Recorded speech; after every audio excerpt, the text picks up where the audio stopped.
Oh, we also already. Chafu pen also why?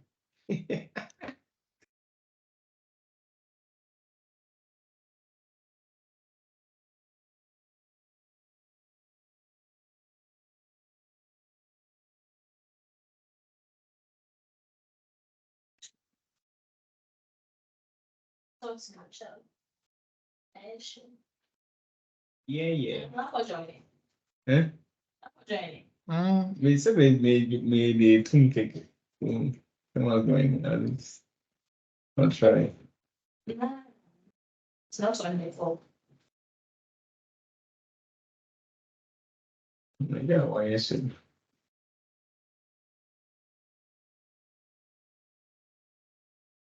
I send all my sales and how are you doing?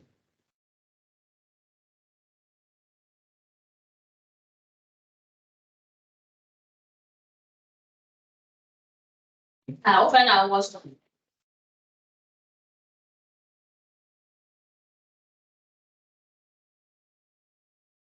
Hey, Yes. me too.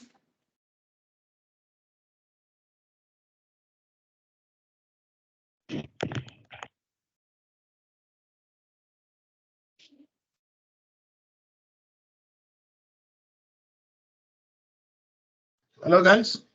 Good day. Good evening. Evening, Chafu. Welcome. How are Yeah, you? good. How are you?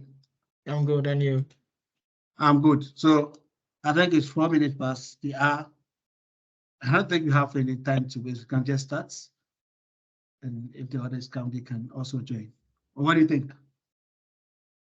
Yeah, you can start with play the this thing, the You want me video. to play you want to do the mandatory training? Yeah, You've done it already. we done it All right, so already. no problem. We can go ahead and then start with the mandatory training whilst we are with Okay, but by then I think by the time we finish, maybe they will join. Sure. So Yeah. yeah. So we can start with the mandatory training and then Okay. see what will happen. Okay, so if my microphone is okay, you can follow me because I'm just going to be off here. I guess everything is okay. Okay, don't mind, I've already done it, so don't worry, we can just listen. I hope I'm audible. Can you all hear me? Yeah, we can hear. Okay, the sound is also clear, right?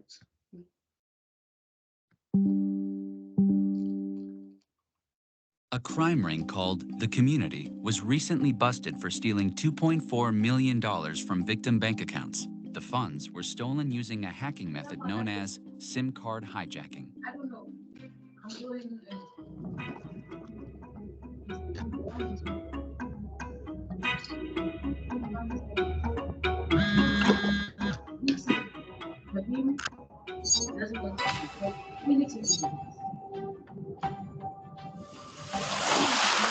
I need you to call me now. What? I'm right here. Just tell me what you want to tell me. Please just call my phone, okay? I think we've been hacked. What makes you think that? Oh, I don't know. Maybe the $8,000 missing from our bank account? I didn't make that transfer, did you? No, but I thought we have two-factor authentication. We do, but hackers have figured out a way of getting around 2FA using something called SIM card hijacking. I want you to call my phone so I can test my theory. The call's ringing on my end, but not on yours. Exactly. Confirms what I thought. My SIM card's been hijacked. Hello? Someone just picked up. Hello? Seriously? Anyone there? Hello? You hijacked my SIM card. Return our money now. Do you hear me? This is maddening. I know it is, but listen, we need to stay calm and think through this, okay? Okay. Just so I know what we're dealing with, how does SIM card hijacking work? Usually it's done by a hacker impersonating the victim. They call your wireless provider pretending to be you and ask them to port your number to a new SIM card. What do you mean, port your number? Basically, they reassign your phone number to a different SIM card. one that the hacker has in their possession and can put into their phone. This makes the hacker's phone receive your calls and texts. So when a banking or some other site sends you a 2FA code via text message, it goes to the hacker instead of you. Wouldn't the hacker also need your username and password to access your account? Yes, but those credentials are often easily obtained through phishing scams or a compromised credentials feed. What we should have done is set up a port validation passcode with our provider, a numerical code only we would know and could give them over the phone, allowing them to identify us anytime a porting change request is made. This would have stopped the hackers in their tracks. You calling the bank? No, the local authorities. A criminal organization running this exact same scam was just busted by the Cyber Crimes Division of our police department. They managed to recover millions in stolen funds. Maybe they can help us too.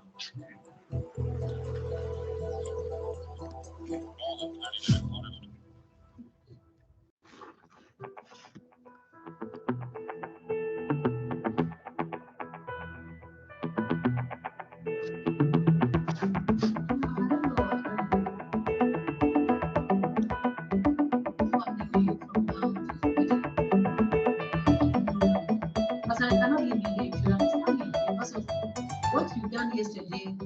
Rama, you cannot tell me it was a mistake. It is your character. That is how you are. Okay, so let's play it once more. I think, yeah. Have a good night. And you know it. You have to work on it. You have to work on it. If not that, there is no way that you can stay.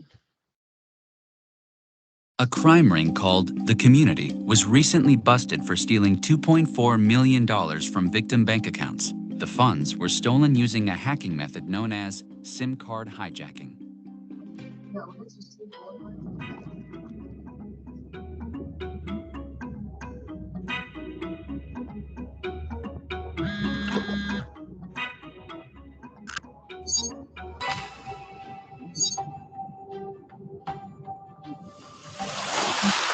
I need you to call me now.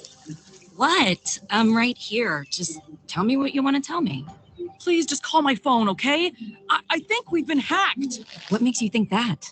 Oh, I don't know. Maybe the $8,000 missing from our bank account? I didn't make that transfer, did you? No, but I thought we have two-factor authentication. We do, but hackers have figured out a way of getting around 2FA using something called SIM card hijacking. I want you to call my phone so I can test my theory. The call's ringing on my end, but not on yours. Exactly. Confirms what I thought. My SIM card's been hijacked. Hello? Someone just picked up. Hello? Seriously? Anyone there? Hello?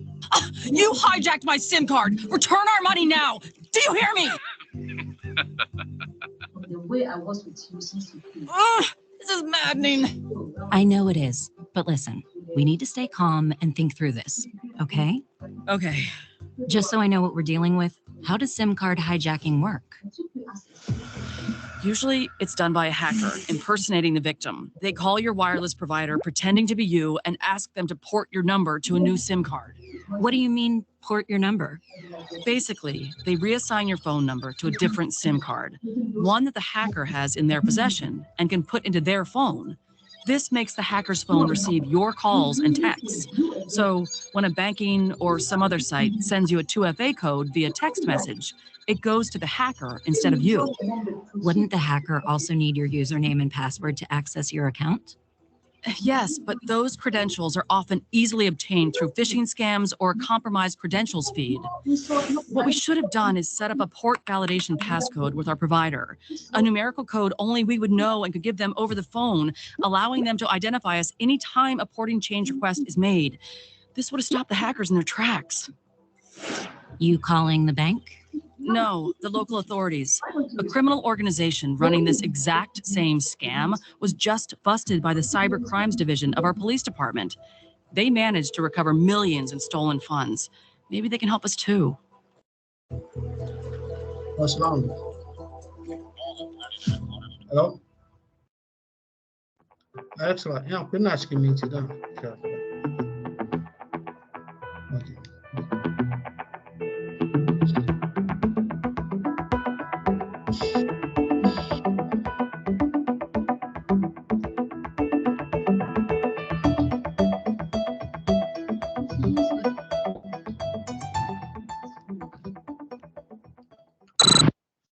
Okay, so let's take the quiz. Kindly help me in answering the questions because I've already done them. I'm going to research it and then we'll see. All right, so guys, are you all here? So let's go with the first question, which says, on SIM hijacking quiz, a SIM hijacking quiz, which of the following statements about SIM card hijacking is false? The first one says only landlines are susceptible to SIM card hijacking. The second one says SIM card hijacking can be used by hackers to bypass two-factor authentication. And then 3, you can take steps with your cellular service provider to prevent SIM card hijacking. Which one is correct? Only landlines susceptible to SIM card jacking. SIM card hijacking can be used by hackers to bypass two-factor authentication, and you can take steps with your cellular service provider to prevent SIM card hijacking. Which one is correct? Is it the first? The first one. The first one? Okay. Yeah, that one is false. All right. So true or false? It is possible for hackers or for a hacker to steal your phone number. True or false? Is it possible for a hacker to steal your phone number? True. True or false? A hacker stealing our phone number. What is SIM card hijacking? A hacking method that reassigns your phone number to a different SIM card, a new cyber gaming technique, a digital tool for cooking your meal with your mobile phone, and a fun activity to play with your co-worker. Is it the first, second, third, The or first the one. fourth one? The first one. The first one. Okay, so the last one, true or false? Most cellular service providers can implement additional security measures to prevent your SIM card from being hijacked. Most cellular service providers can implement additional security measures to prevent your SIM cards from being hijacked. True or false? I think it's true. Any other answer? Most cellular service providers can implement additional security measures to prevent your SIM card from being hijacked. True or false? XX is true, so let's try and see. So let's complete the quiz. It's 100%. Thank you guys for helping us to answer the questions. So let's come back to the house and then go with the order of the day. Normally, Madam Dora Nyantichua is the resource person for the day. She's supposed to take us through the presentation, but she has a very serious problem because the time of the presentation is conflicting with her time of work. She's in the United States and you know the time there now. So it will be extremely difficult for her to be here to present, but she did her work as expected. She sent me the work and pleaded with me to present on her behalf. So whatever I'm going to say today, whatever presentation I'm going to do on this topic, on the chosen topic, it's not my work, it's her work. So I'm giving all credits to her. Mine is just to read and then to explain some things that I understand in the topic. So it's not my work, it's hers. So do give the credits to Madam Dora Nyantichua. Yeah, so that is it for me. The first, as we always, threat intelligence seminar, the topic is URL redirection or URL redirection. And the resource person is Dora Nyantichua, a student of SoftAfric LLC. She's doing a CompTIA or Security Plus course. She's part of the December class, I think. So she started with the definition of what URL redirection is. So a URL redirection is a web app development technique that involves forwarding or redirecting a user from one URL, that's uniform resource locator to another uniform resource locator. We all know when you want to save something, access something from the net, you use the URL address, which starts with HTTPS or HTTP, with the name, domain name of the organization and what have you. Hackers have now developed a new strategy that you see the address, all right, but they manipulate it. They make some changes in it, they touch it. Sometimes where there's O, they change it to 0, so that your mind will not come on that. Simply for them to be able to redirect you from a legitimate site to a malicious site. So that is the work of the URL redirection. So for instance, you want to visit Google. So you have Google address, you are www.google.com or whatever. And then part of the Google, Google has double O. And then if you change one to 0 to make it, you might think it's Google. So when you try to save that particular site, it will take you to a malicious site that is there to infect your machine. So that is why it is important whenever you want to visit any sites, you have to assess, you have to look at the address very well and be sure that the address is correct by surfing, by just moving your cursor on it for it to display the real address, and then you'll be able to tell whether it's a malicious one or a legitimate one. This happens mostly in a phishing attack, whereby a mail is sent or a message is sent with a link or with an address beneath it. That address, mostly it's a crooked one, it's a malicious address that will redirect you from a particular site that you think you're visiting to a malicious site. So basically that is it on the definition, the explanation of what URL redirection is. This is the process. This process is implemented for various reasons, including website rebranding, content migration, or creating shortened URLs. In a typical redirection scenario, when a user accesses a specific URL, they are automatically sent to a different destination URL, as I rightly said. So under this, we have use cases. This case was taken from Kaspersky, I think. These are experts in cyber, in threat intelligence, in threat analysis.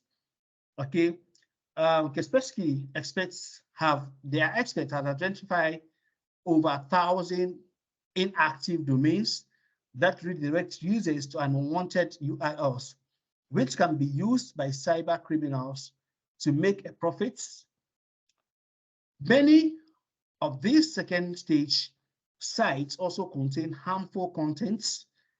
The compromised domain discovered are offered for sale on one of the largest domain trading marketplace. Okay, so when we talk about domain trading marketplace, we're talking about the dark web and what have you, where compromised, credentials are being traded over there. So when companies no longer pay for individual domains, they are sometimes purchased by a service provider and offered for sale on a dedicated marketplace. Users who attempt to access such an inactive website are then redirected to auction websites where they are informed that the site is for sale. However, cyber criminals can abuse this approach and make profit from it. For example, by replacing the website with a malicious link. Okay, so this and other things, cyber criminals spread Mac OS Trojan SH layer.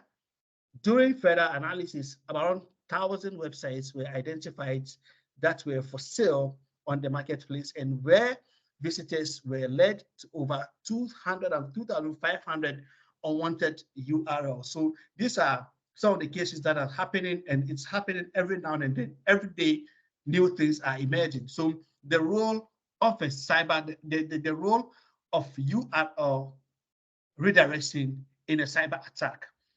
So the role of this URL redirection in cyber attacks is a multifaceted, and cyber criminals often exploit these web development features for malicious purposes.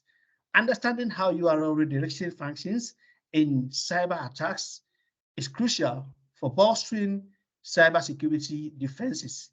So some of the key aspects of its role in an attack is concealing malicious destination.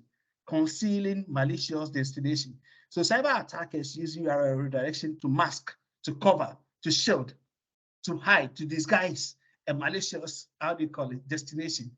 Mask the actual destination of a link by representing or by presenting a seemingly legitimate URL. Users may be directed to a malicious website without their knowledge. So as the example that I cited earlier on, Google, whereby some touches will be made to the address. Whenever you're trying to access, you might think you're going to Google before you realize you are in a different site. Automatically, when you get there, you know what will happen. Sometimes when you try to you click on the link, what happens at the initial stage was everything will crash off. So you don't see anything, and then you try to, click again. So by that, the first attempt, the infection has taken place. Okay, your system has been infected. So when you try to save again, you realize that this is not the site that I'm looking for. So what you do is just you close it. You close that site. Okay, because that is what you want to see. So by you thinking in your mind, you might think that, oh, I'm done with it, I've closed it, so nothing has happened. But you forgetting that the first click that you clicked, every single activity that has to happen has already happened. And the attacker has gotten access into your system or into your machine. So that is how it works. So mostly it happens in phishing attacks, as I stated earlier on. In phishing attacks, URL redirection is commonly employed in phishing attack. Malicious actors send seemingly trustworthy links that upon clicking redirects users toward a deceptive site aiming to sell sensitive information such as login credentials or financial details. Drive-by downloads. Malicious redirection can lead users to a website that initiates automatic downloads of malware onto their devices. The drive-by downloads attack exploit vulnerabilities in software or browsers to compromise the user's system. Exploiting trust. Cyber criminals leverage trust in familiar or reputable websites by redirecting users to fraudulent versions. So this is particularly effective in social engineering attacks, where users are more likely to interact with content from seemingly illegitimate sources. So it happens mostly in social engineering. We all know social engineering. SEO poisoning. URL redirection is utilized in SEO poisoning scheme, where attackers redirect search engines traffic to malicious websites. So this can harm the targeted website's reputation and compromise the integrity of the search engine results. Okay, so this is a two-way. It can, one, harm the targeted website's reputation. So if someone tries to access something into SoftAfric's sites, and then wasn't able to get to that, or wasn't able to get the needed information, he will think that, oh, this site is not a good one, it's just a bad site. So anytime someone talks about SoftAfric, you say, oh, SoftAfric, their site is not good, you don't see anything. That's the reputation of SoftAfric has been tempted or has been destroyed due to the CEO poisoning, or they compromise the integrity of the search engine. So maybe if, for instance, I'm using Chrome or any other thing, I think that, oh, this search engine is not good.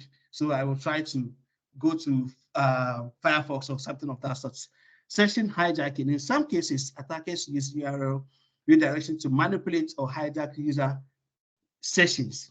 By redirecting users to a malicious site that captures session cookies, cyber criminals can gain unauthorized access to user accounts, evading detection. Malicious actors may employ multiple layer or layers of URL redirection to evade detection by security solution. So these techniques makes it challenging for additional security measures to analyze and block the threat of effectively and to block the threats effectively. So it evades detection. It's hide itself.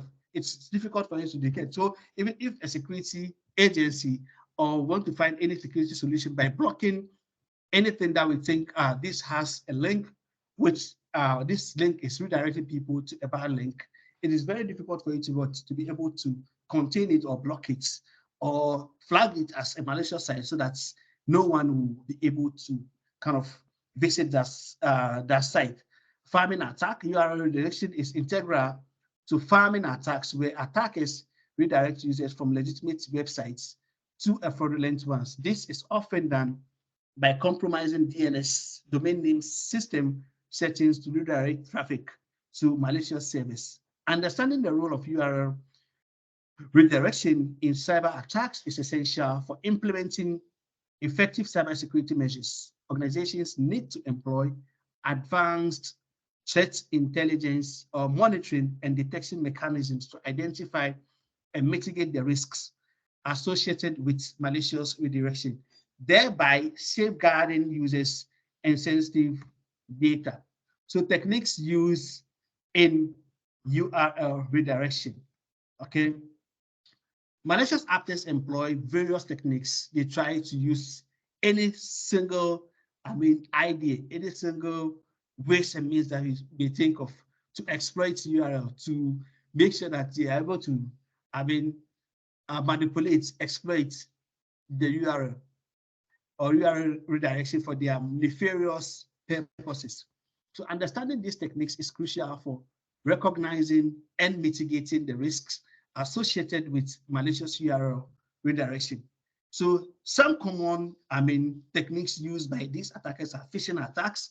As we've always been talking, whenever we're talking about cybersecurity, we can't do away with social engineering, tactics. That is what most criminals use to get to us. Now, in these modern days, every single thing that is happening has a link, has something, some input of social engineering in it. These are psychological tricks that can work on anybody. It can work on me, it can work on you, it can work on anybody. So we all have to be careful with social engineering or with phishing attacks. Phishing falls under social engineering. So anything, now things are happening. We all know in our physical environment, in our virtual environment, you see some adverts, you see almost every now and then, you see people winning lotteries, etc. This all has some links with social engineering. So the phishing attack, malicious actors create deceptive URLs resembling a legitimate website to trick users into revealing sensitive information. Users are redirected to fake login pages where credentials are harvested. Not only credentials are harvested, but rather infecting their machines, your mobile phone, mobile devices that you are holding, the 21st century, the Android, the iPhones that you're holding. Okay, you might think you're holding something that is secure, that is safe, that you can have 100% trust that it is difficult for it to be broken or for anyone to be able to take over the machine. But believe you me, things are happening. People are using techniques in getting to people. Okay, not only high-profile people, highly profile, even heads of states, some high-ranked, members of the states, attorneys and what have you. People are using, these softwares on them. I've seen instances. I've heard about it. I've read about so many instances whereby, people use some softwares on some other people to be able to get to them. The recent example that I think is for the past 3, 4, 5 years, I think, the killing of one, how they call it, journalist in Turkey, in the Saudi embassy. And they used, Pegasus on him. Okay, this is a software. Okay, that depends on, that's when you are infected with, it could take every single information that you have on your machine, on your phone. It can even take pictures. It can take everything. So it is something that we all have to be careful with, something that we all have to be worried. Mobile phones are not tools that we can think of, having a sensitive, a serious, conversation or serious, files in it. If you want to have anything, any serious conversation, anything that you don't want any third party to have his hand on it, if you have anything, you can use this air-gapped, phones that are not connected to the internet. The 21st, the 18th century, that's just GSM or whatever phones, but not the second, third, fourth generation phones, because those ones are connected to the internet, and it's very easy for someone to extract information from that machine. So exploiting vulnerabilities in web application, attackers identify and exploit vulnerabilities in web applications to inject malicious scripts or code that redirects users to malicious sites. So this can be achieved through flaws like cross-site scripting or SQL injection. I think last week or two, we talked about SQL injection, JavaScript-based redirection, malicious scripts embedded in websites, or ads can use JavaScript to initiate client-side redirection. Unsuspecting users clicking on such content may be what's redirected to malicious websites. URL shortening services abuse. URL shortening services often used to share concise links that can be abused by attackers to conceal the destination of the URL. Users are directed to shorten links, making it challenging to discern the legitimacy of the destination. Meta refresh tags, attackers insert meta refresh tags into web pages, automatically redirecting users after a specific time. This technique is often used to redirect users to phishing sites or pages hosting malware. Okay, so manipulating HTTP response header. Cyber criminals can manipulate HTTP response header to initiate redirects. Techniques like header injection or modifying the location header can divert users to a malicious destination. Cross-site request forgery, CSRF. Attacks involve tricking users into unknowingly submitting requests to a website on which they are unauthenticated or they are authenticated. This can be used to initiate URL redirections to perform unauthorized action on behalf of the victims. Malicious browsers, malicious browser extensions. Malicious browser extension can manipulate browser behavior, including URL redirection. Users unknowingly install these extensions, giving attackers control over their browsing experience. Domain name system spoofing by compromising DNS settings, attackers can redirect users to malicious servers. This can result in a user accessing fraudulent versions of the legitimate website. Man in the middle. Attackers intercept communication between a user and the website by manipulating the traffic. So they can initiate URL redirection to malicious destinations so that they can be eavesdropping on every single conversation, every single file that is being shared on the site. Okay. Cross-site scripting, I've mentioned that already. So how to detect URL redirection? Detecting malicious URL redirection is crucial for maintaining robust cybersecurity defenses. Okay, organizations can employ a combination of tools, technologies, best practices to identify and mitigate the risk associated with malicious redirection. Here are the strategies. So organization can decide to employ the services of a tool. When we mention tool in cybersecurity, we're talking about the various platform or softwares that we use into managing, the system.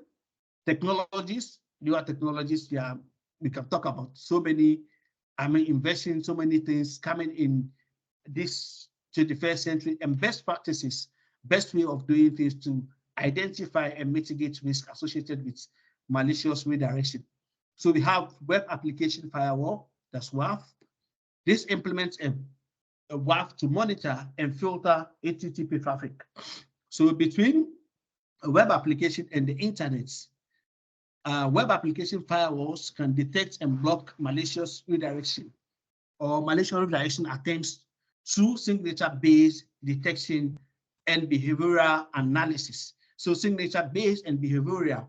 Signature is something that is already that has already been flagged.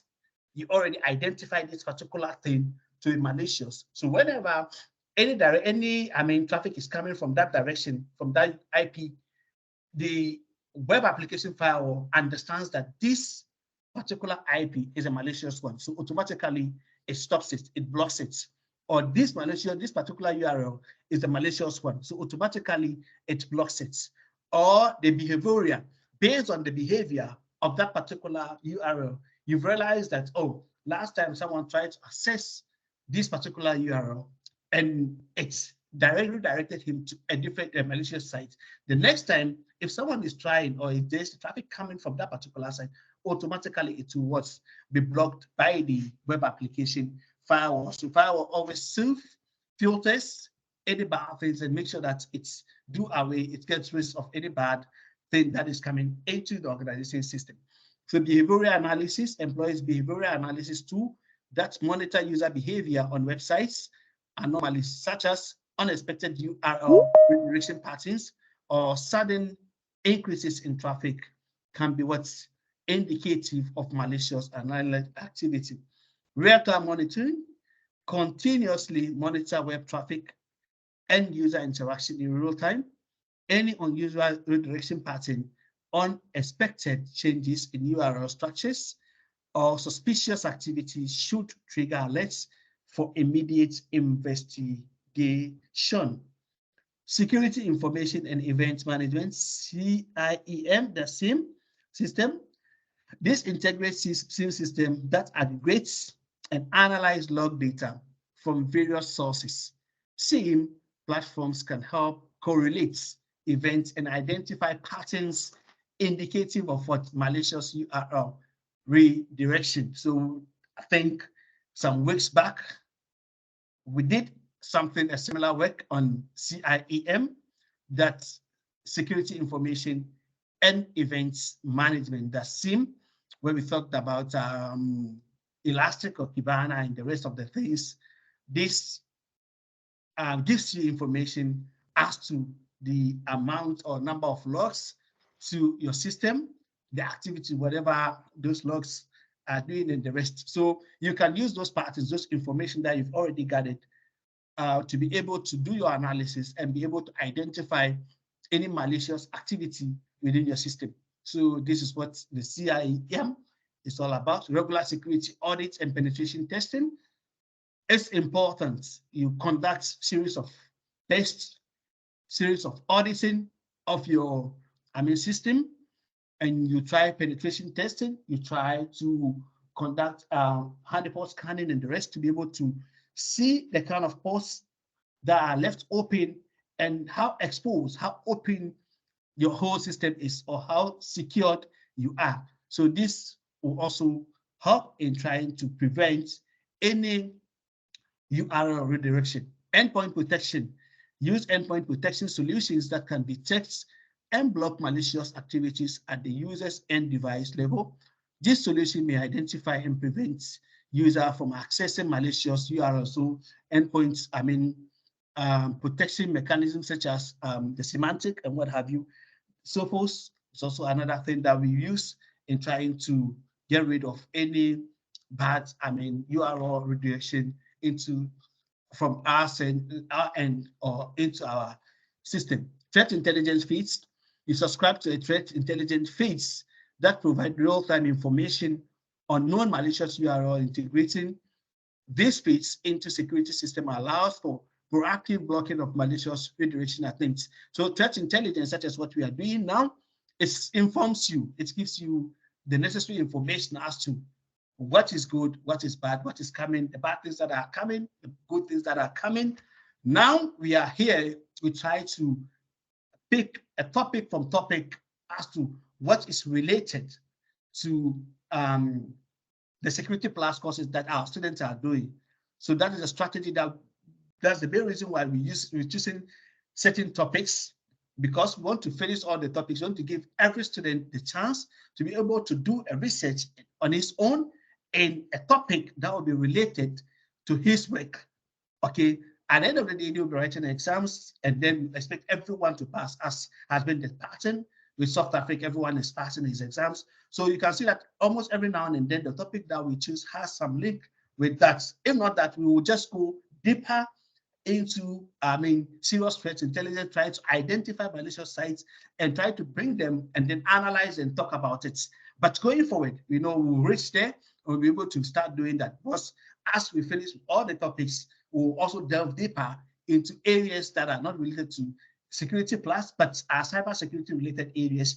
And we try to come out with sites with, IPs and the rest of the things or areas that are problematic area when it comes to cybersecurity. So user education and awareness is very important. We educate ourselves, we inform ourselves, we feed ourselves with information every time. Cybersecurity, the other time, boss was saying something that's in cybersecurity, you don't have anything like a textbook that we depend on, because it's a recurring area. Every now and then things are happening, new things are coming. So if you are dependent, or if you depend on one particular book that you are doing your things with the passage of time, that book will be archaic. The information in it will not be all that's needed, and you have to depend on some other things. So it's a very challenging area. That's why always you have to be training your people. Don't say these people are with the security team, so they don't need any training. Every single person has a training that he or she has to go through. That is why when we start with this, TIS every day, we started with the mandatory training. The mandatory training is there to inform us, to give us, information, to keep us, up to date with what is happening. The last time there was a training on QR code scan at the restaurant or at the restaurants. These are some of the things that none of us would just think about. No one would just think about maybe malicious people, malicious persons, or hackers, or bad people could just go to this restaurant and paste a link or a QR code already on the table, so that if you scan it, you'll be infected with a malware or something of that sort. Your mind will never come there. You see, but these trainings will let you know that things are happening. So next time if you go to the restaurant, you know that, oh, instead of me scanning on anything that I see on the table, I'll rather call on the waiter or the waitress, or try to go direct to the site of that particular restaurant and be able to search for whatever you want. So if not because of this training, many of us wouldn't have known that these things are happening. So these are some of the things. So education, training, awareness creation is very important in the cybersecurity. Every now and then, every week, every 2 weeks, we have to be doing something in that line. Content security policies. Okay, implement the CSP to control which domains are permitted to load resources on a website. So this helps prevent unauthorized redirects or the loading of malicious contents from untrusted sources. Monitoring domain name system requests, keeps a close eye on DNS requests. Sudden changes in DNS resolution or unauthorized modification could indicate DNS spoofing or manipulation. You browse security features, browser security features, leverage security features provided by modern web browsers, such as the safe browsing, which can warn users or block access to websites have been identified as malicious. Machine learning in artificial intelligence They implement machine learning and artificial AI-driven solutions that can always analyze large data sets to identify patterns associated with malicious redirection. Best practices. So use HTTP. You implement best practices for URL redirection security is crucial to protect against potential vulnerability and malicious activities. So use HTTPS instead of HTTP. Always implement a secure communication using HTTP hypertext. This ensures that data transmitted between the user's browser and the server is encrypted, reducing the risk of man-in-the-middle attack. You implement proper HTTP status code. Use appropriate HTTP status code for redirections such as the 301 moved permanently from permanent redirects and 302 found for temporary redirects. This provides clarity to browsers and search engines about the nature of the redirection. You validate user input. You validate and sanitize user input to prevent injections attack. Ensure that user supplied inputs used in the redirection URL is thoroughly validated to prevent vulnerabilities like cross-site scripting. Avoid open redirection. You avoid allowing open or invalidated redirection where users can supply arbitrary URL. You limit the use of URL shortens. You minimize the URL shortens as they can obscure the destination URL and pose a risk if used inappropriately. So you implement content security policy, as I stated earlier on. You regularly audit redirections, conduct regular security audits, specifically focus on URL redirection. This includes reviewing server configuration, checking for outdated or necessary redirection. You educate developers and administrators. You provide training to developers and administrators on secure coding practices related to URL redirection. Ensure awareness of potential risk and importance of implementing security measures. You implement timeouts for redirection. You set a reasonable timeout for URL redirection to prevent potential abuse. Monitor and analyze web traffic. Secure DNS configuration. You keep software and libraries updated. So implement robust monitoring system to analyze web traffic.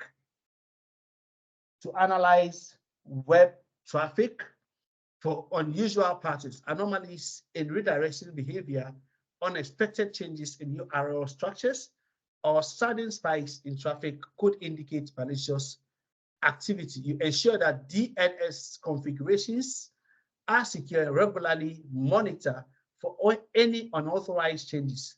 So DNS spoofing or manipulation can lead to malicious redirections, impacting users' trust and security. You keep software and libraries updated, regularly update server software, web frameworks, and libraries to patch vulnerabilities that could be exploited for malicious redirection. You employ web application firewall, as I stated earlier on, to inspect and filter HTTP traffic, detecting and blocking malicious redirections attempts. Web application firewalls can provide an additional layer of defense against various web-based attacks.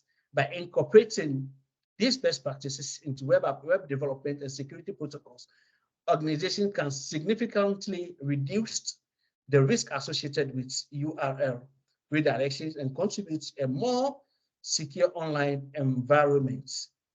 In conclusion, so we've spoken at length when it comes to the URL. We've said a whole lot of things. We had examples and stuff like that. So to conclude, understanding and implementing robust security measures for URL redirection is essential in safeguarding web applications and users from potential threats. The role of the URL redirection in cyber attacks, coupled with various malicious techniques, highlights the need for a proactive defense strategies. So by adhering to the best practices such as using HTTPS, validating user inputs, and regularly auditing redirections, organizations can fortify their defenses. So ongoing monitoring, education, and adoption of advanced technologies like web application firewalls contribute to a comprehensive approach, ensuring a resilient defense against evolving cyber threats associated with URL redirections. Prioritizing security at every step of the web development process is key to maintaining a secure online environment and protecting sensitive data from potential compromise. So by adhering to these best practices, by validating user input and regularly auditing redirection, organizations can fortify their defenses, monitoring, educating, and adopting of advanced technologies like the web application firewall, as we stated, can contribute to a comprehensive approach that will ensure a resilient defense against evolving cyber threats associated with what URL. So if you want to safeguard yourself from URL, these are some of the things that you have to do. So prioritizing security at every level, at every steps in web development, you make security a priority when you are developing, when you are conducting a web development process. This is a very important, it's a very crucial, it's a very integral part in maintaining a secure and online environment and protecting sensitive data from potential compromise. So I think, as I stated earlier on, this isn't my work. It's the handwork of Dora Nyankichi, and I think she did marvelously well by, for clearing these particular pieces. And this tells you how good South Africa and its students are. So this brings me to the end of the presentation. I'm coming back to the house. If anyone has any question, we can try and do justice to it. Thank you very much for your time. We are open for your questions and contributions. Thank you.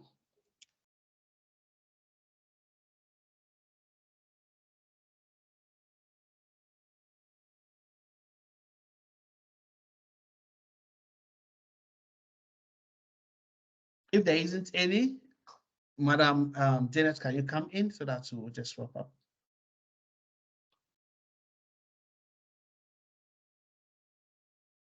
Yeah, Shafiu. Madam Thank Janet. you for today's session. I think it was good. I wish Dora herself were here to get it done, but it's fine. Yeah, I think we are all in-house people, and so thank you for repping today. See you same time next week. Yeah, that's all I've got to say. Thank you. Bye-bye. Bye-bye. In-house, so no adverts. You have to say something. Anyway, it's all good. We are all in-house people. Mr. Kek is here. Mr. Nanaya also is well represented here. We appreciate you guys. And we hope that next week we'll all be here. But I think when I was presenting, I could for some people trying to join, but I don't know whether they weren't able to do that because mostly I hear a bit from my side, but there wasn't anything that I could do.